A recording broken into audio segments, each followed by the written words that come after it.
Bien, Gracias. como habíamos visto anteriormente, ¿verdad? Estuvimos viendo todo lo relacionado.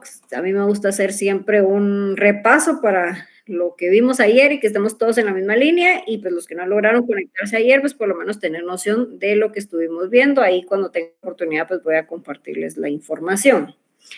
Habíamos visto todo el tema, todo lo relacionado con, bueno, los actos administrativos, que eso se había quedado en la clase pasada, bueno, en el parcial, antes del parcial, y luego pues ya entramos un poquito al tema del silencio administrativo, ¿verdad? ¿Qué pasaba ante las resoluciones que emitían o no se emitían por parte de las dependencias o por parte de las administraciones como tal? Y conocimos, ¿verdad?, la clasificación de los silencios administrativos que hay que hacer cuando hay, se transcurre un tiempo, que ya lo conocimos ayer, que es el plazo de los 30 días, a partir de la última diligencia o a partir que lo que estuvimos viendo ayer en la ley era referente allá al estado de resolver, cuando le llaman así, cuando pues ya la última fase o la última etapa, como comúnmente se le llama, al momento en el que la dependencia que conoció mi solicitud me tiene que dar una respuesta o me tiene que dar una resolución en cuanto a lo que yo estoy planteando, y si transcurrió ese tiempo no se me da una respuesta, ya estamos conociendo las herramientas que podemos tener o plantear ante ese silencio que se da por parte de la dependencia. Conocimos la clasificación, ¿verdad? Y pues estuvimos enfocados en estos últimos dos, que es el sustantivo y el adjetivo procesal.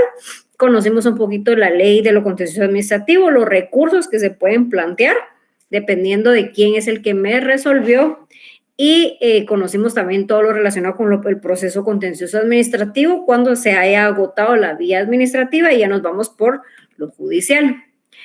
Pero como yo les había mencionado ayer, ¿verdad? Obviamente estamos conociendo solo una parte de la historia, digámosle así, y necesitamos ver también qué pasa cuando nosotros como a quienes se les está prestando el servicio, ¿verdad? Nosotros como ciudadanos también fallamos en el servicio, en el sentido de dejar de cumplir con una obligación, porque al final el servicio público, pues sí, es una obligación del Estado, pero todos cuando conformamos parte de esta relación, tanto de los administradores como los administrados que somos nosotros, tenemos ciertas obligaciones por cumplir, sobre todo pues ante el Estado, que es la forma en la que captan también en el ejemplo de los impuestos, ¿verdad? Al final es todo como una cadenita, si lo vemos así, como una situación de engranajes que tiene un ciclo, ¿verdad? El hecho de que, pues, que exista el Estado, que a través de las dependencias del Estado se prestan los servicios pues se prestan o se pueden ejecutar a raíz de que existen impuestos o que hay presupuesto para poderlos ejecutar, y ese presupuesto de dónde viene, pues viene de los impuestos que nosotros como ciudadanos tenemos que cumplir. ¿Por qué hago este como pequeño resumen o esta pequeña explicación? Es para entender un poquito también las obligaciones que nosotros tenemos como ciudadanos ante el Estado. ¿Y qué sucede cuando nosotros no cumplimos con esa parte, verdad? En el tema o el ejemplo pues más claro es a nosotros dejar de cumplir el pago de los impuestos. Pareciera que pues no llegara a suceder nada, pero todo lo contrario, y por eso es de que existe el juicio de lo económico coactivo. Y hoy pues vamos a conocer a grandes rasgos qué es el juicio de lo económico coactivo y qué implicaciones tiene este tipo de juicios. Y pues parte de la doctrina que tenemos que conocer, principalmente cuando se trata de actos, ¿verdad?, en donde se le impone a los particulares una obligación, como les había dicho anteriormente, o actos en los cuales se pueda afectar los derechos o intereses de los mismos y el acto no es voluntariamente cumplido por el particular. El problema es prácticamente cuando se deja de actuar ante la administración pública. Va a depender mucho, obviamente, de la situación en la que se encuentre la resolución administrativa para el modo de proceder de la administración, ¿verdad? Obviamente, pues hay un proceso también que se agota administrativamente al percibir un impuesto, por ejemplo, ¿verdad? O un pago que yo tuve que haber hecho, por ejemplo, cuando nosotros trabajamos para el Estado, si en algún momento nosotros manejamos dinero del Estado ante la Contraloría, pues nosotros tenemos que presentar el famoso finiquito. En este caso, pues aquí me va a establecer si yo estoy al día, digamos, ¿verdad?, ante el Estado, si yo no le debo absolutamente nada al Estado, si en algún momento ya hice uso de dinero del Estado y primero, en este caso, pues la dependencia tiene que agotar un proceso administrativo y dependiendo de la resolución ya va a iniciar la situación en la cual se podría establecer, por ejemplo, si hay reparos, ¿verdad? O temas de adeudos ante el Estado. En este caso, pues cuando se trata del incumplimiento de pago de impuestos, arbitrios, tasas o contribuciones obligatorias, etcétera, en donde la administración no tiene el poder suficiente para hacer que se cumpla con obligaciones preestablecidas o sanciones por infracción, por ejemplo, ¿verdad? Que una de las entidades a la cual yo haya elaborado y haya habido algún reparo que yo no haya cubierto y que esa dependencia no tenga la forma en la que me pueda sancionar o no me pueda hacer ese cobro, ¿verdad? De forma directa, existe ya sea porque no está establecido en el reglamento, no está establecido en la ley.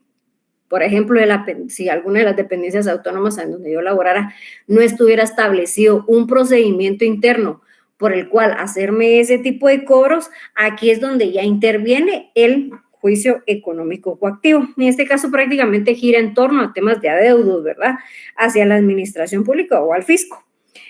La administración tiene necesariamente que acudir a los órganos jurisdiccionales a efecto de poder ejecutar estos actos, ¿verdad? Porque aquí pues prácticamente ya es un tema de un cobro y sabemos en tema de civil que todo lo que tenga relacionado con eso pues se tiene que ejecutar para poder prácticamente la administración cobrar. Aquí todo esto deviene a que, como les decía inicialmente, adquirimos derechos y obligaciones tanto la administración como nosotros los administrados, en el caso de que pues llegáramos a formar parte, que el ejemplo que les había puesto como un servidor público, pues yo adquiero derechos y obligaciones como tal y tengo que estar al día ante Contraloría, ¿verdad? Y por eso es de que existe el famoso finiquito que me va a establecer que yo al momento de retirarme, por ejemplo, de alguna dependencia del Estado, licenciada, disculpe, prácticamente a cero. ¿Qué manda? mira que hay muchos compañeros que quieren entrar a clase. Ya los acepté. Gracias. Ahorita acabo de darme cuenta que ya habían varios ahí. Bien. Vamos a seguir admitiendo un par más. Creo que hasta el momento estamos bien. Creo que Oscar había levantado la mano. Asumo que es en relación a eso, ¿verdad? Sí, licenciada.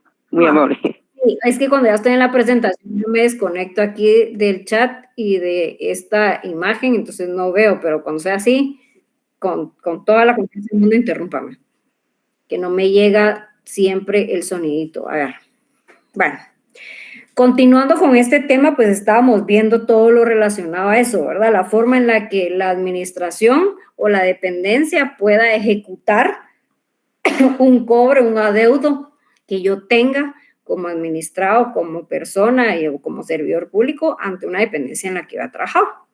En este caso, pues existe, como les decía, el juicio económico coactivo. Aquí también la administración pasa, digamos, de un tema ya interno, por ejemplo, si no hubiera o si ya hubiera agotado el procedimiento administrativo interno y ya pasa a un tema judicial. ¿Por qué? Porque en efecto existen, ¿verdad?, los tribunales de lo económico coactivo que van a ser todos los encargados de iniciar procedimientos, en este caso, de índole de ejecutoria, ¿verdad? O de índole de ejecución, que prácticamente es el cobro de lo que yo debo, en resumen, ¿verdad? Pero es una administración, en este caso, pues no nos vamos a temas de civiles o, ¿verdad? O de juzgados ordinarios, por así decirlo, que ven todo el tema de cobros porque pues esto ya es una situación a la administración pública o ante el Estado y por eso existe el juicio económico coactivo y los tribunales específicos o especiales que ven todo lo relacionado a esto. ¿Qué es en sí lo económico coactivo? Pues el Estado va a desarrollar una actividad que se le denomina financiera y a través de esta adquiere los medios necesarios para la existencia, sostenimiento y el cumplimiento de la finalidad que se propone el Estado a través de sus órganos administrativos. Cuando los particulares, que son los sujetos pasivos, ¿verdad? Todos nosotros que sabemos que somos sujetos pasivos ante todo el tema de relación de la relación que tenemos con el Estado, que ellos son los activos y nosotros somos los pasivos. En el caso o específicamente cuando hablábamos en relación a los impuestos, los arbitrios, las tasas, las contribuciones, multas, ¿verdad? Porque ahí también va todo lo relacionado con multas o como el ejemplo que les había puesto, todos esos reparos que yo deba o tenga ante Contraloría, y que me rehusara a realizar este pago, que por mandato legal estoy obligado a hacerlo, ¿verdad? Sabemos que todos estamos obligados al pago de los impuestos. La administración pública se ve en la necesidad de cobrar en forma coercitiva este pago. ¿De qué forma lo puede hacer? Pues acude ante un órgano jurisdiccional en los que se le denominan juzgados de lo económico coactivo. El proceso económico coactivo, entonces, es un medio por el cual, prácticamente, aquí voy a hablar un poquito más despacio por si lo quieren anotar, es un medio por el cual el Estado va a cobrar esos adeudos que los particulares tienen con los que deben ser líquidos, exigibles, de plazo vencido y preestablecidos legalmente a favor de la administración pública. ¿Verdad? Entonces, prácticamente, ¿qué es el proceso económico coactivo? Va a ser un medio por el cual el Estado va a tener o va a poder realizar cobros de adeudos que tengan los particulares hacia con ¿verdad? Que es prácticamente el Estado, ya en cualquiera de sus dependencias que lo representen, el cual tiene que ser pues, líquido, tiene que ser exigible, tiene que haberse vencido un plazo, ¿verdad? Para el cual establecer que es legalmente el cobro que va a estar haciendo la administración pública. ¿Qué características? Y aquí vamos a mencionar unas, pues porque podríamos mencionar y estar toda la noche platicando el tema de los juicios económicos coactivos, pero como les decía, en tema de derecho administrativo 1, pues es importante que lo conozcamos a grandes rasgos, ¿verdad? Existe lo procesal, que eso ya lo van a ver ustedes más adelante en otro curso, pero sí es parte de este curso conocer las generalidades del juicio económico coactivo y por eso es que estamos viendo lo superficial del juicio como tal, obviamente pues ya la creación de la demanda, la planteación, qué requisitos lleva una demanda, pues eso seguramente en algún momento lo van a ver en procesal. Pero en el caso de las generalidades, como les decía, o características específicas que tiene el juicio económico coactivo, como primer punto, vamos a ver que es un proceso de ejecución. ¿Qué significa esto, verdad? Que va a perseguir el cumplimiento de una obligación o de un adeudo de los particulares como sujeto activo de los impuestos, árbitros, tasas, contribuciones que habíamos visto, multas, faltas administrativas, como las famosas lo que les había mencionado antes, los reparos que tengamos, ¿verdad? Al momento de que nosotros formamos o somos o llegáramos a ser funcionarios públicos del Estado, ¿verdad? Porque pues cuando hay auditorías por parte de Contraloría, si yo soy el representante de tal dependencia administrativa, por ejemplo, yo tuviera una jefatura, todos esos hallazgos que me hace Contraloría, yo como responsable, como jefe de la dependencia, es muy probable que caiga en algún reparo, ¿verdad? En alguna multa, por ejemplo, que se me haga por algún hallazgo que haya encontrado o alguna anomalía que haya encontrado Contraloría que no se haya reparado, no se haya solventado en su momento. Entonces, esas multas que se me imponen, yo como funcionario público en algún momento las debo de cubrir o las debo de pagar antes de retirarme yo como funcionaria pública, por ejemplo, que renunciara o que me destituyeran o que en algún momento pues se me removiera del cargo. Esa obligación la tengo al momento de yo asumir un puesto administrativo y prácticamente tendría que estar a cero o libre, digamos, de cualquier sanción, de cualquier multa, de cualquier impuesto que tuviera dentro de mis actividades como funcionario público. Y esto pues se los adelanto si en algún momento ustedes quisieran aplicar algún puesto del Estado o incluso los alcaldes y todos estos puestos, pues ese famoso finiquito es el que se otorga en Contraloría cuando yo sé que estoy prácticamente, o pues la Contraloría me investiga mi proceso y sabe que estoy a cero ante ellos. De lo contrario, pues es muy probable que van a aparecer reparos y esas multas o esos impuestos que se me van a imponer, los debo de cubrir. De lo contrario, si yo trato de evitar, por ejemplo, yo no realizo esta actividad, ahí es donde la administración pública o el Estado prácticamente, ¿verdad?, puede accionar a través de estos juicios que son los económicos coactivos para hacer prácticamente o ejecutar, mejor dicho, el cobro de esos adeudos que yo tengo. Otra de las características, ¿verdad?, es que la parte actora siempre van a ser los órganos administrativos en general y el demandante un particular que tiene el adeudo a favor del Estado.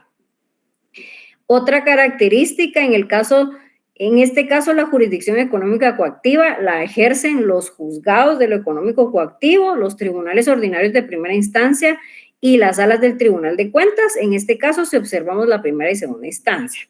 En cuanto a su naturaleza jurídica, prácticamente el proceso económico coactivo se puede establecer que se trata de una ejecución, como les habíamos mencionado anteriormente, pero esta es una ejecución especial en donde el Estado, a través de los órganos administrativos, siempre va a ser la parte actora, ¿verdad?, contra la existencia de un título ejecutivo. Porque aquí regresamos a civil y seguramente pues ahorita ya les empieza a sonar o les hace ruido estos nombres, ¿verdad? Un título ejecutivo es la forma en la que pues la persona que está siendo afectada, en este caso el Estado que está siendo afectado, pueda exigir el pago de algo pues que prácticamente se llegó a deber y no se solventó en su momento. Entonces, para que el Estado pueda ejecutar, ¿verdad?, o pueda llevar a cabo esta acción, necesita convertir la resolución o, ¿verdad?, hay varios de documentos que se pueden llegar a convertir en títulos ejecutivos. Entonces, otra de las características también del juicio económico coactivo, que debe de existir un título ejecutivo el cual se pueda hacer dicho proceso y se pueda iniciar dicha demanda, porque al final pues es una demanda como tal, lo que se lleva en los juicios económicos coactivos. Que la procedencia del juicio económico coactivo, ¿dónde encontramos todo lo relacionado con esto? Pues prácticamente en el decreto 1126 del Congreso de la República de Guatemala, que establece la ley orgánica del Tribunal de Cuentas, va a tener todo lo relacionado con el juicio económico coactivo. De igual manera, también lo encontramos en el Código Tributario, ¿verdad? Ahí establece ciertas cuestiones en relación a lo económico coactivo. La ley señala, ¿verdad?, que el proceso o juicio económico coactivo tiene como fin exclusivo, o cuál es la finalidad, pues conocer en los procedimientos para obtener el pago de todos esos adeudos a favor del fisco, de las municipalidades, de entidades autónomas y de entidades descentralizadas. En el caso para que proceda o prácticamente la razón de ser del proceso económico coactivo es el tener títulos ejecutivos, ¿verdad? Ahí vamos muy relacionado con el tema de civil, ¿verdad? Con el proceso de ejecución, porque para que este se pueda convertir en una demanda como tal, o pueda yo iniciar, que era lo que les había mencionado anteriormente, debemos de tener el título ejecutivo. ¿Cuáles documentos o qué se convierte en títulos ejecutivos? Pues el mismo decreto 1126 que les había mencionado anteriormente establece, ¿verdad?, cuáles son esos títulos ejecutivos y cuáles se pueden convertir. Si se dan cuenta, pues si le dan una leidita por ahí, la mayoría son certificaciones. Necesitamos certificar varias cuestiones ahí para poder convertirse en títulos ejecutivos y estos puedan plantearse ante la demanda. ¿Qué requisitos pues lleva una demanda? Ahí también lo establece en el artículo 173, qué requisitos debe de contener nuestra demanda, ¿verdad? Y cómo debe ser planteada y ante quién debe ser planteada. También establece todo lo relacionado con los principios, ¿verdad?, que va muy en relación a los procesos, o todo lo procesal civil tiene mucha relación con el procesal civil, ¿verdad? Los principios procesales que debe tener el juicio económico coactivo. También existe todo lo relacionado, obviamente, como cualquier proceso, la apelación, ¿verdad? Ante estas situaciones existe un proceso para poder apelar este tipo de juicios al momento de que se me resuelva. Hay recursos, ¿verdad? Existe la aclaración, la apelación y los recursos idóneos que se deben de plantear. ¿Dónde encontramos todo esto? Pues lo vamos a encontrar, como les decía anteriormente, en el decreto 1126, que es o mejor dicho, se refiere a la ley orgánica del Tribunal de Cuentas. Vamos a ver si hay, no, por el momento no hay personas a quienes aceptar. Bien. Continuando, ¿verdad? Y aquí pues cerramos toda la parte que estábamos viendo de impugnaciones, todo el proceso de, podríamos decirle, la apertura a lo procesal en relación a los actos administrativos o al actuar día con día de la administración, donde vemos que también esas resoluciones, pues nosotros como afectados podemos llegar a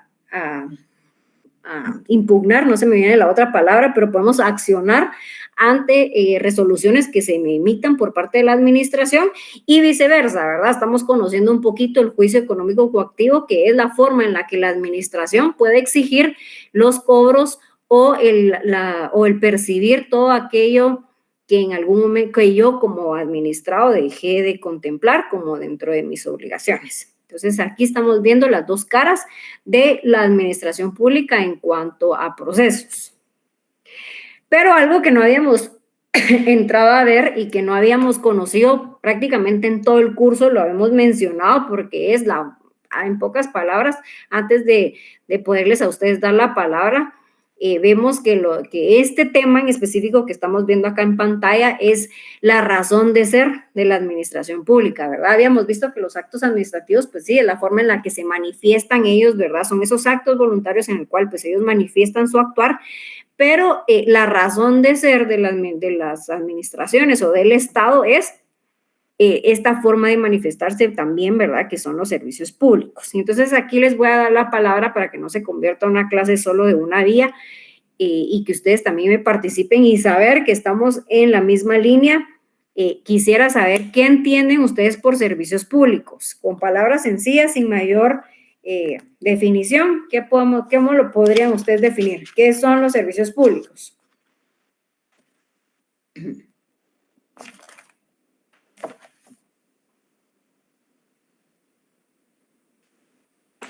No quería participar, pero nadie habla. Sí, hombre, qué terrible. Gracias, Juan Francisco, pero por ahí voy a empezar yo también a mencionar nombres porque ya veo que no quieren hablar. Pero cuéntenos, Juan Francisco. Sí, los servicios públicos son todos aquellos que tanto el Estado como las entidades autónomas, semiautónomas y descentralizadas prestan en beneficio de la población. Como ejemplo, podemos poner el servicio del agua.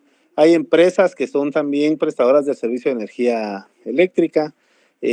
Por ejemplo, los drenajes y el alcantarillado, las calles o carreteras, el chapeo, digamos, del monte de las carreteras.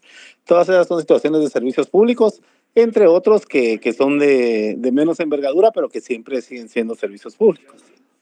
Perfecto, gracias, Juan Francisco. Bien, vamos a continuar acá para aprovechar el tiempo y que asumo que todos me están prestando atención. Vamos a ver qué es los servicios públicos, ¿verdad? Y qué en sí, cuál es la razón de ser del Estado y por qué existen. Obviamente todos los días escuchamos los servicios públicos, que la población pues exige que se cumplan y que se otorguen los servicios públicos porque es mandatorio, porque la Constitución Política de la República de Guatemala establece que yo tengo mis derechos y mis necesidades básicas, ¿verdad? Y que sobre eso pues el Estado está obligado a garantizarme cada uno de esos derechos, el derecho a la salud, y ahí desglosamos todos los servicios que van en relación con la salud, derecho a la vida, pues también todo lo relacionado con la vida, necesidades básicas que usualmente hablamos, ¿verdad? Y como lo mencionaba Juan Francisco, el tema del agua, sabemos que definitivamente es un líquido vital que como persona necesitamos obtener y el Estado debe de garantizarme el que yo tenga acceso a esas necesidades, ¿verdad? O a esos insumos que son vitales para el ser humano. Y como les mencionaba con el tema de la seguridad, ¿verdad? Prácticamente la Constitución me va a dar en cada una, si ustedes le dan una leyita, me va a dar ahí cada uno de los derechos que yo tengo como ciudadano y que sobre eso el Estado me lo debe de garantizar. ¿Cómo me lo garantiza o a través de qué lo hace? A través de brindarme estos servicios públicos que son obligatorios. Ahí vamos a ver las características que tienen los servicios públicos, pues, pero prácticamente estamos hablando que es un tema esencial, obligatorio, no puede ser negociable, que el Estado sí o sí me lo debe de garantizar, ¿verdad? Entonces, vamos a ver, ¿verdad? Que los servicios públicos es el medio que la administración pública va a disponer para lograr su finalidad y su finalidad pues prácticamente es el bien común. Me van a perdonar con el tema de las tildes, pero no me pregunten que me pasé a esta computadora y las tildes no me las reconoce, asumo que tal vez porque está en inglés, no sé. Pero ahí tengo problemitas con tildes, así que no van a creer que no es que no pueda escribir y que no conozca las tildes, pero el sistema ahí me las quita. Entonces, estamos viendo esto, ¿verdad? Que en sí, ¿qué es los servicios públicos? Van a ser ese medio que la administración pública va a disponer para lograr su finalidad. Y sabemos que la finalidad del Estado es garantizar el bien común. ¿Y cómo lo hace? A través de estos servicios públicos. Vemos, ¿verdad? La finalidad es que todo servicio público tiene como finalidad, o en sí, ¿cuál es el fin de un servicio público? Es generar, mejor dicho, tiene como finalidad general procurar la atención de las necesidades que originan las prestaciones dirigidas a los particulares, y ya sea de forma individual o en su conjunto, que son de interés público y que sirven para el bien común, de índole tal que imponen que ellas deben de ser en un lugar, en tiempos dados, asumidas sí o sí por el Estado. Prácticamente, ¿cuál es la finalidad? Y lo veíamos también arriba, es el bien común. ¿Cómo garantizamos que el Estado garantice el bien común? ¿Cómo lo garantizamos? Pues lo hacemos a través de los servicios públicos que tienen como finalidad atender esas necesidades, ¿verdad?, que tenemos como seres humanos, y que el Estado en la Constitución pues establece que es obligación del Estado garantizarme esas necesidades. Y dentro de esas vamos a desglosar cada uno de los derechos, como les ponía en ejemplo, como les decía anteriormente, ¿verdad? Cada uno de esos derechos que yo tengo, el de la vida, el de la salud, el de la libertad, por ejemplo, el derecho de seguridad. Cada una de esas se van convirtiendo en servicios públicos porque el Estado tiene que ver de qué manera me va a garantizar seguridad. Entonces, dentro de la seguridad, pues va a crear una dependencia del Estado que se va a encargar de la seguridad de la población. ¿Cómo lo hace? A través de la Policía Nacional Civil. Ok, ¿qué servicio brindan ellos? Sabemos el amplio y extenso repertorio de servicios que la Policía Nacional Civil me brinda, ¿verdad? También con temas de seguridad, por ejemplo, de protección, lo hace a través de los bomberos, ¿verdad? Si ustedes se recuerdan desde chiquitos, pues cuando mandan a los niños a los servidores públicos, de ahí mandan pues todo lo relacionado con los bomberos, que los policías, ¿verdad? Que los doctores. Entonces eso va de la mano, es un ejemplo, ¿verdad? Va de la mano de todo lo que el Estado tiene que ver, de dónde lo saca. Por ejemplo, con el tema de la salud, tiene que venir y establecer, bueno, ¿cómo voy a garantizar la salud? Bueno, voy a crear un ministerio, ¿verdad? Que va a estar enfocado a brindar ese servicio. Ese ministerio, ¿qué va a hacer? Pues va a crear hospitales públicos, porque dentro de las finalidades, pues está garantizar la salud de los ciudadanos. Bien, entonces se crean los hospitales y automáticamente pues ahí se devienen todas y cada uno de los servicios que me tiene que brindar los hospitales. Por ejemplo, con el tema del trabajo, ¿verdad? Que es otro de los temas que podemos poner de ejemplo. Bueno, a través del trabajo que hace, pues bueno, crea el ministerio, ¿verdad? Crea las fuentes de trabajo, porque no necesariamente el ministerio, como habíamos visto anteriormente, es el que crea, el Ministerio de Trabajo no es quien me va a prestar el servicio de darme un trabajo, pero sí se va a encargar de regular o que se cumpla toda una de los derechos y obligaciones que están establecidas en el Código de Trabajo, y a través del Ministerio de Trabajo, pues ahí se van a desglosar o van a devenir todos y cada uno de los servicios que el ministerio me puede ofrecer para garantizar que mi trabajo pues sea acorde a la normativa que establece el Código de Trabajo. Características que tienen los servicios públicos. El primero pues es la continuidad, la regularidad, la igualdad, la generalidad y la obligatoriedad. Ahorita vamos a ver cada una de ellas, pero aquí las pues desglosamos. Para poner características a los servicios públicos podríamos poner 50, pero prácticamente los vamos a resumir en estas 5 porque pues son las como más generales, o no podríamos decirle más importantes, sino como más generales para poder definir los servicios públicos. Y la primera, ¿verdad?, que es la continuidad, me va a decir o me va a establecer que la prestación de los servicios públicos debe de ser continuo, ¿verdad?, la cual significa que en ningún caso debe de ser interrumpida, ya que esa continuidad contribuye a su puntualidad, a su regularidad, así como su eficiencia y su oportunidad. Al momento de que se crea, ¿verdad?, el servicio público, el cual el Estado pues viene y dice, bueno, necesitamos, la Constitución Política de la República de Guatemala establece que necesitamos brindar agua, o en el mismo caso de la salud que habíamos visto, bueno, necesitamos brindar y garantizar la salud de las personas. Lo vamos a hacer a través de un ministerio, ellos nos van a apoyar, ellos van a ser los encargados de ver todo lo relacionado con la salud. Bien, ¿qué va a hacer este ministerio? Pues por lógica va a crear hospitales, va a crear dispensarios, va a crear centros de salud a las comunidades, ¿verdad? Y así se va a ir desglosando para poder garantizar el servicio público que es el de la salud. o también lo relacionado con la vida. En este caso, pues sabemos que ese tipo de servicios no puede descontinuarse, no puede ser que de enero a octubre solo se garantiza y noviembre y diciembre no, se descontinúa y se van de vacaciones y se paraliza todo el trabajo acá. Vamos a ver si hay personas para admitir. Si alguien igual me preguntara algo, por favor, interrúmpame por ahí porque no logro ver si levantan manos.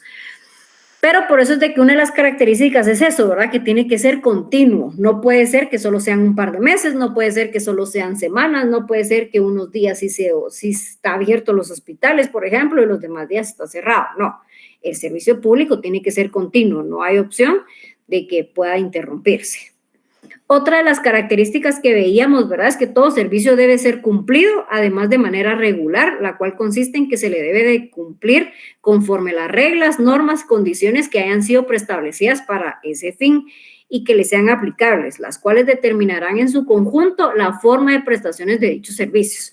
Obviamente, al momento en el que el Estado determinó, ¿verdad?, que había que crear el Ministerio de Salud, el Ministerio de Salud pues viene y qué funciones tiene, ya lo vimos, ¿verdad? Y aquí prácticamente estamos desengranando o desarticulando todo lo que hemos estado viendo durante el semestre. Y al momento en que se crea el ministerio, pues, ¿qué tiene que hacer? Tiene que hacer su normativa, ¿verdad? Para poder funcionar, que ya vemos que es parte elemental de la administración pública, que tenemos que estar regulados de alguna manera. Entonces, tiene que crear normativa, tiene que crear ley, si fuera el caso, ¿verdad? Si fuera una entidad, por ejemplo, autónoma, que tiene que crear su propia ley, o en el caso del ministerio, pues tiene que crear su reglamento en el cual va a establecer las condiciones en las cuales van a estar prestando el servicio, pero sí o sí tenemos que ser cumplidos, ¿verdad? El servicio lo debemos de prestar. ¿Cómo lo vamos a prestar? Pues ahí es donde ya viene todo el tema de la normativa, todo el tema de regular, la forma en la que se va a aplicar, ¿verdad? En el caso de que pues, si creamos hospitales, cuáles van a ser las funciones de esos hospitales, los dispensarios o los centros de salud que habíamos puesto de ejemplo, qué actividades van a realizar ellos, hasta dónde van a llegar o cuáles van a ser los límites del servicio que van a prestar, porque obviamente, por ejemplo, en un centro de salud, definitivamente una operación, una cirugía no la podemos realizar. Ellos pues tienen cierto limitadas las actividades o el alcance que tienen de los servicios que prestan y a todo lo demás pues de plano lo deben de remitir a el Hospital Nacional más cercano, en el caso pues de comunidades. Otro de las características pues es la igualdad. En este caso, pues vemos ahí que la uniformidad, porque muchas veces también lo vemos como una característica o es un sinónimo porque lo van a encontrar como igualdad o como uniformidad. Pero vemos que estos términos que se le puede considerar sinónimos a estos fines implica que todos los posibles usuarios de un servicio público tienen derecho a exigir y recibir las prestaciones en que consista en igualdad de condiciones. ¿Qué quiere decir eso? Independientemente de la condición en la que yo me encuentre, sea física, sea pues independiente, ¿verdad? Porque no vamos a entrar a detalle, pero sabemos que cuando hablamos de igualdad, todo debe de ser uniforme. No estamos hablando de una equidad, porque ahí sí hay una gran diferencia para poder definir la igualdad con la equidad. Sabemos que la igualdad es lo mismo para todos. En cambio, la equidad, pues, es darle lo que la persona le corresponda dependiendo de su situación, ¿verdad? Y no sé si han visto la imagen perfecta para relacionar el tema de la equidad, y tampoco me quiero ir más allá de lo que estamos viendo hoy, pero sabemos que cuando hablamos de igualdad, y creo que es una imagen donde unas personas están viendo un partido de fútbol y cuando nos referimos a igualdad, pues todos estamos en la misma plataforma. Así yo mida, 1.50, la persona mida 1.80 y hay otra persona pues que no, que sea un niño, por ejemplo. Si nos vamos a igualdad, independientemente de mi estatura, nos van a dar la misma plataforma para poder ver el partido. Cuando ya nos vamos a equidad, pues ahí está la diferencia, porque con temas de equidad ya le va a dar a la persona lo que le corresponde o lo que proporcionalmente consideren que deba de otorgársele. En caso de, por ejemplo, yo que mido 1.50 para poder ver el partido de fútbol, me van a dar una plataforma un poco más accesible para poder estar al nivel en la que yo pueda visualizar el partido. La persona de 1.80, por ejemplo, no va a necesitar la plataforma porque ante la estatura, pues logra ver perfectamente el partido, y con la persona, pues en el niño, en este caso, sí va a necesitar una plataforma casi de 1 metro para que pueda visualizar el partido. ¿A qué me fui? ¿Por qué me fui hasta ese extremo? Porque es importante que ustedes ya empiecen a separar la diferencia en igualdad y equidad. Y en el caso de los servicios públicos, pues aquí estamos hablando que debe de ser igual. no podemos decir que tiene que ser equitativo porque no. Aquí el servicio público tiene que otorgarse sí o sí en igualdad de condiciones, es decir, independientemente de mi situación, de mi condición, o como sea, ¿verdad? La administración pública aquí tiene que ser ciega, ¿verdad? No va a estar viendo, bueno, a este le voy a dar más, a este menos, a este, bueno, dependiendo cómo está, lo voy a atender, le voy a dar una mejor jeringa, una mejor medicina, a él le voy a dar 5 pastillas y a él solo le voy a dar 3. No, depende, ¿verdad? Aquí la igualdad de condiciones sí o sí debe de ser aplicada. Claro, pues no estamos hablando de lo que debería de ser, ¿verdad? El deber ser. Sabemos que pues la realidad pues en temas de administración pública siempre va a variar un poquito, ¿verdad?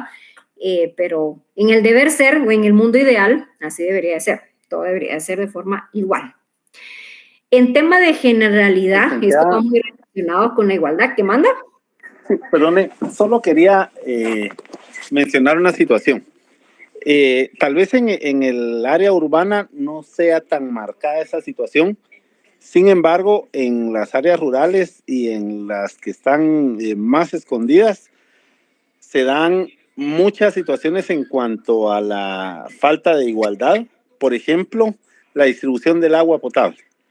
Hay personas que utilizan el agua potable para hacer represas, que está prohibido, pero aún así lo hacen de manera clandestina y esto muchas veces evita que el agua sea distribuida de manera igualitaria en toda la población.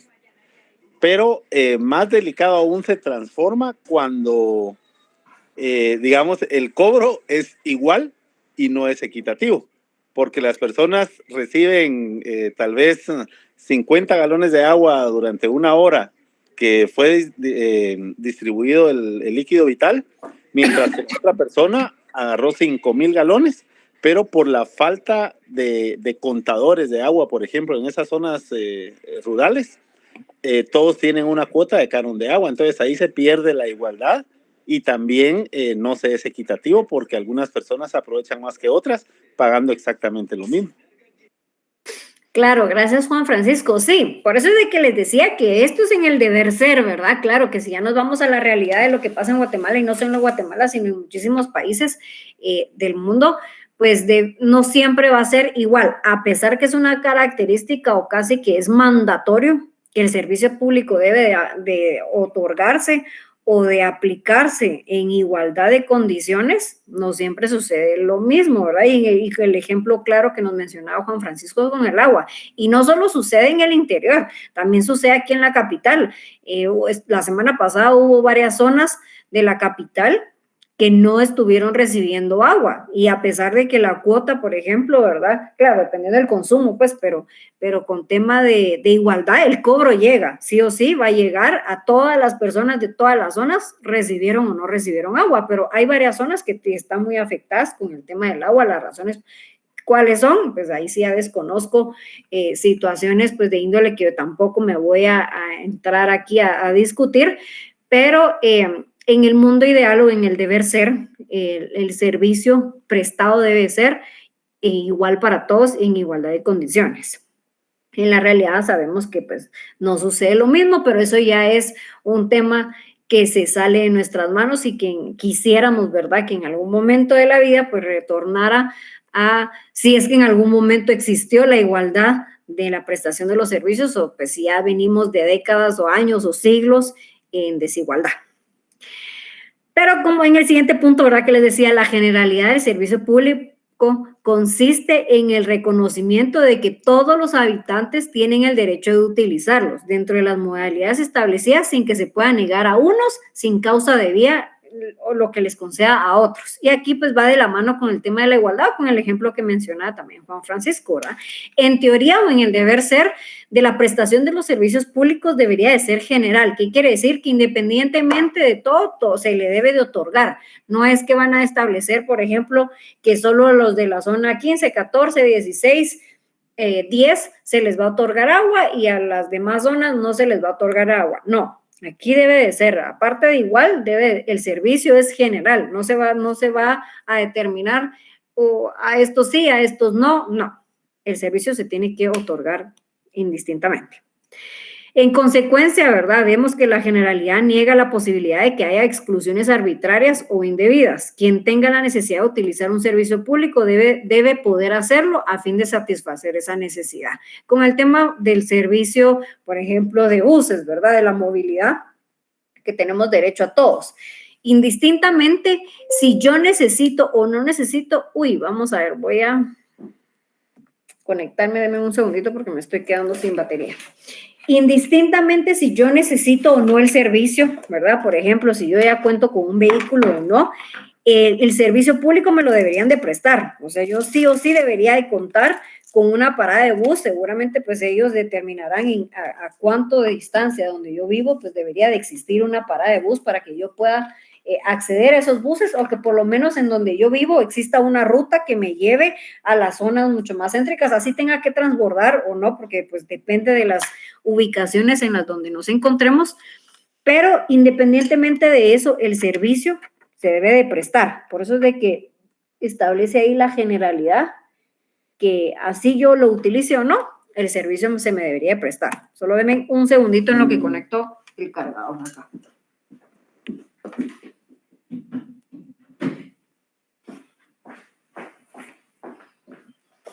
Bien, retomando, como observamos, ¿verdad? La generalidad, y era lo que les decía, es inherente directamente al carácter público del servicio, por tanto, una de sus condiciones básicas. O sea, es una característica esencial, la generalidad, que es inherente directamente al carácter público. O sea, sí o sí se debe de brindar el servicio, así yo lo utilice o no, yo debería de tener derecho o debería tener acceso a ese servicio. La obligatoriedad, esto yo creo que sería una de las más importantes, o yo lo enmarcaría prácticamente como la número 1. La obligatoriedad en este sentido debe entenderse referida al deber que pesa sobre quien tenga el cargo de la realización de este servicio, ya sea la administración pública o ya sea a través de una concesión. Si logramos todavía hoy, vamos a ver un poco de qué es la concesión o por qué existe la concesión, pero independientemente de quién me está brindando el servicio, debe de ser obligatorio el brindarlo, ¿verdad? ¿Verdad? Como lo establece ahí, de prestarlo necesariamente cada vez que le sea recurrido por cualquier usuario, si fuera en el tema de concesionario. Pero la obligatoriedad es clave. Se debe de prestar el servicio, independientemente de quién me lo va a brindar, el servicio debe estar realizado. En razón de esta obligatoriedad, los servicios públicos, quien los presta, no tiene posibilidad de elegir su destinatario. Aquí vamos en relación a lo que habíamos visto anteriormente, porque no puedo yo decidir a quiénes va dirigido el servicio público. O sea, yo no puedo establecer, ¿verdad? Bueno, Anaí Girón es muy probable que ella no vaya a utilizar los buses, porque pues la forma en la que ella se moviliza es muy probable que ella tal vez eso no lo debería de determinar quien esté administrando este servicio. El servicio debería de brindarse, ya es decisión propia o de uno si yo voy a utilizar o no utilizar el servicio. Pero sí o sí, tiene que ser un tema obligatorio y no debe de ser selectivo. ¿Hasta el momento alguna duda? ¿Estamos bien? ¿Estamos al 100 con lo que estamos viendo los servicios públicos? Bueno, sí, entonces vamos a avanzar. Perfecto. Qué bueno escuchar ahí vocecitas nuevas que no las escucho todos los días. Bueno, con el tema de la clasificación, ¿verdad? Porque sabemos que los servicios públicos, pues a grandes rasgos ya sabemos cuáles son las generalidades. Si nos vamos a la Constitución, de ahí podemos sacar un sinfín de servicios públicos, dependiendo de cada artículo que vamos leyendo, vamos viendo los derechos que me debería garantizar el Estado, y ahí vamos a ir desprendiendo los servicios. Pero la forma en la que la podemos clasificar, vamos a ver estos no es que estos no es que estén escritos en piedra, ¿verdad? La clasificación, dependiendo del autor que leamos o dependiendo de quién nos esté dando la cátedra, puede que lo clasifique de una manera distinta. No es que estos sean sí o sí los únicos en la forma en la que vamos a clasificar los servicios públicos, pero es una forma en la que podemos ir de forma general viendo las clases de servicios públicos que existen, y dentro de esas pues vamos a encontrar los siguientes. Tenemos los primeros que son los directos. Cuando nos referimos a directos, pues prácticamente son los que va a prestarme el Estado. Ahí se me fue, no una E minúscula, pero era E mayúscula. Pero los directos son los que prestan el Estado, ¿verdad? La palabra lo dice directamente. ¿Quién lo presta? El Estado. Está la clasificación, están los indirectos. En este caso, pues los va a prestar el particular a través del control del Estado. Ya vamos a ver, por eso es de que les había mencionado el tema de las concesiones, porque existen particulares que nos pueden prestar un servicio público a través de un control del Estado, que ya pues a través de contratos que se realizan con el Estado podría llegarse a brindar un servicio público, un particular. Están los esenciales, los que imperiosamente tienen que ser necesarios, ¿verdad? Aquí no son negociables, son servicios esenciales que se deben de prestar. Están los no esenciales, que aquí ya se va a establecer cuáles servicios no llegan a afectar a la población. Por ejemplo, el tema de la seguridad, ¿cómo lo clasificarían ustedes? ¿Como esencial o como no esencial? Esencial. Exacto, ¿verdad? Aquí no es negociable, aquí es una necesidad que tenemos como población el que se me brinde una seguridad. Pero, por ejemplo, hablemos de uno no esencial, tal vez no existe en Guatemala aún, pero en algún momento hubo partidos políticos o políticos que lo ofrecieron. Por ejemplo, el Internet, que el Internet fuera gratuito y que tuviera acceso a toda la población. Si ese servicio público se llegara a crear, ¿verdad? ¿Cómo lo clasificarían ustedes? ¿Como esencial o como no esencial?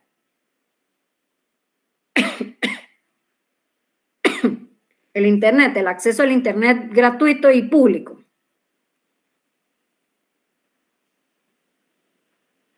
¿Qué clasificación le daría? Perdón, me escuché.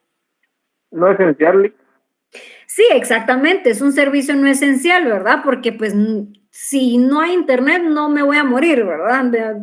Tal vez lo veo muy gráficamente, ¿verdad? O muy exageradamente, pero claro, hoy por hoy la tecnología, la evolución, ustedes me podrán dar un 50,000 ejemplos de por qué es casi necesario el Internet.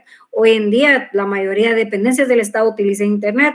Las escuelas con el tema de la pandemia creo que fue el boom para introducir el tema del Internet y la necesidad que se da ante situaciones que pues se salen de la mano de lo que tenemos como normal y nos presentan situaciones como estas. Por ejemplo, nosotros, ¿verdad? Hoy en día, en la forma en la que nos estamos comunicando, estamos dando esta cátedra es a través de herramientas que utilizan Internet. Podríamos catalogarla como ya importante o ya que forma parte de las necesidades, pero tampoco la podemos catalogar como una esencial. O sea, definitivamente no hay Internet, tampoco es que no haya otro medio por el cual se pueda brindar un servicio público. Claro, que facilita, sí, que me acerca a personas que pues no estamos en la misma comunidad, por ejemplo, por supuesto, pero todavía no está catalogado como un servicio esencial. Igual todavía no existe como público, ¿verdad? Al final, pues es un tema privado que debemos de cubrir cada uno de nosotros para poder tener acceso a ella, pero si en algún momento se volviera a convertir, o se convirtiera, mejor dicho, en un servicio público, pues se estaría catalogado como un esencial. Están los permanentes, ya vimos, ¿verdad? Una de las características de los servicios públicos que debe de haber permanencia. En este caso, pues ahí está dentro de las clasificaciones que no se pueden interrumpir. Vimos el tema, por ejemplo, de el agua. Definitivamente eso es un servicio vital que no puede no interrumpirse. Y están los no permanentes, ¿verdad? Que se prestan, mejor dicho, en forma accidental o emergencia. En el caso de los bomberos, podríamos catalogarlos como un elemento, como un servicio no permanente. No es que no se necesite, porque no es que no sea esencial, digamos, pero estos se presentan cuando hay situaciones en las que necesitamos de los bomberos, pero no es que todos los días yo necesite tener el acceso del servicio de los bomberos que existen dentro de en el caso de los municipales o de los voluntarios, los podríamos catalogar como un servicio no permanente. Están los nacionales, ¿verdad? Los que se brindan en todo el territorio de la República. Está los regionales, que se va a determinar en cierta región, mejor dicho, los departamentales en determinados departamentos y los municipales en determinados municipios. Aquí vamos a tener unos ejemplos ¿verdad? Para que podamos ya ir enfocando la clasificación que vimos, ya podemos empezar a ubicarlos en la realidad de Guatemala y cuáles servicios existen. Para irnos a los que vimos en el último punto, que son los municipales, vamos a ver que el Código Municipal, en el artículo 68, va a establecer las competencias que tienen los municipios, ¿verdad? Y qué servicios brindan. Acá pues hay un desglose de ejemplos para que podamos ir comparando, ¿verdad? En el caso de Antigua nos vamos ahorita a transportar, en mi caso me voy a transportar a Antigua, ustedes pues están en esa área. Vamos a ver que el Código Municipal obliga, ¿verdad? O ya le establece a la municipalidad de Antigua Guatemala, Jocotenango y así, según los municipios que existan en el departamento de Zacatepeques. Vamos a ver que el Código Municipal le establece a cada una de las municipalidades o a cada uno de los municipios qué servicios debería de estar brindando. Y ahí pues vemos, ¿verdad? El tema del agua y saneamiento, el tema de los desechos y residuos sólidos, el tema de la infraestructura vial, el tema de las áreas recreativas y deportivas, el alumbrado público, el tema de mercados, cementerios, rastros, las farmacias, bibliotecas y el convoy municipal. Aquí prácticamente vemos los servicios públicos que el Estado en su momento se tomó y dijo, bueno, de todos los servicios públicos los vamos a ir clasificando también y vamos a irlos también acercando a la población por tema ya sea nacionales, como vivimos, los regionales y los departamentales y los municipales. En el caso de los municipios, ¿con qué nos vamos a topar? Bueno, pues aquí es prácticamente un país en chiquito, ¿verdad? Entonces debemos de garantizar estos como básicos. Claro que si ya la municipalidad o el municipio, mejor dicho, determina la creación de nuevos servicios públicos, pues por supuesto que está abierto a eso, no es que esto lo limite y diga, bueno, yo solo puedo llegar a hacer estos porque es lo que se me otorgó, sino yo puedo llegar a tener más o puedo llegar a brindar más. Pero estos prácticamente son los vitales o los necesarios que debería de tener cada uno de los municipios. Y en el caso, pues aquí estamos viendo a grandes rasgos que sí o sí debemos de brindar agua, debemos de ver qué hacemos con el tema de los desechos y los residuos, la infraestructura vial, que es también demasiado importante para poderse movilizar y garantizar, ¿verdad?, que las personas pues tengan una movilidad digna. Áreas recreativas y deportivas podríamos catalogarlos como no necesarios, ¿verdad?, porque no es algo vital que yo necesite, pero sí debe de otorgarme el municipio áreas recreativas y deportivas. El alumbrado público, sabemos que definitivamente sí es un necesario. El tema de los mercados, el reorganizar los mercados, ¿verdad?, porque el mercado pues existen, pero en la organización y el garantizar que existan estos mercados, ¿verdad?, que tengan un área en donde estén ubicados, es uno de los servicios que debe de brindarme la municipalidad o el municipio, mejor dicho.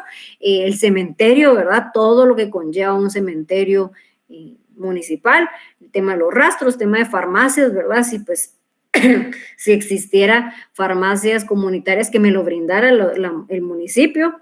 La biblioteca, sabemos que no sé si en el caso de Antigua Guatemala, de las municipalidades o los municipios que existen en Zacatepeques, todas cuentan con bibliotecas nacionales pues, o municipales, pero dentro del deber ser de los servicios que debería de brindar, debería de existir. Y así sucesivamente. Bien, con el tema de la clasificación y de los ejemplos que estuvimos viendo de los servicios públicos, ¿tienen alguna duda?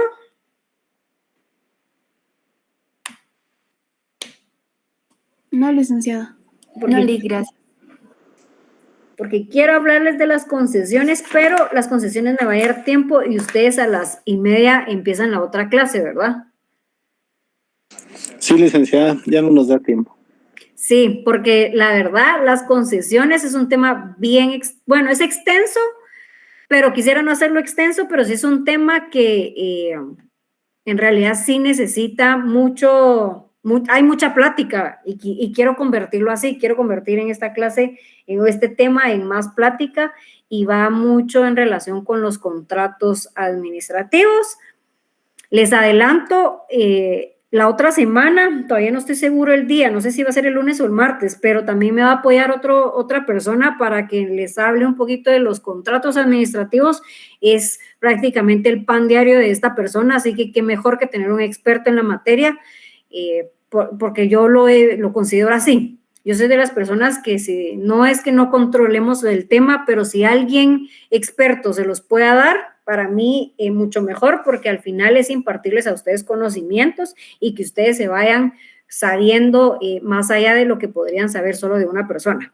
Entonces, sí les adelanto, la otra semana me va a estar apoyando otra persona para hablar de los contratos administrativos y ahí vamos a lograr meter el tema de las concesiones. Entonces, solo voy a ver cuándo esta persona puede, si se las da el lunes o el martes, y después de esa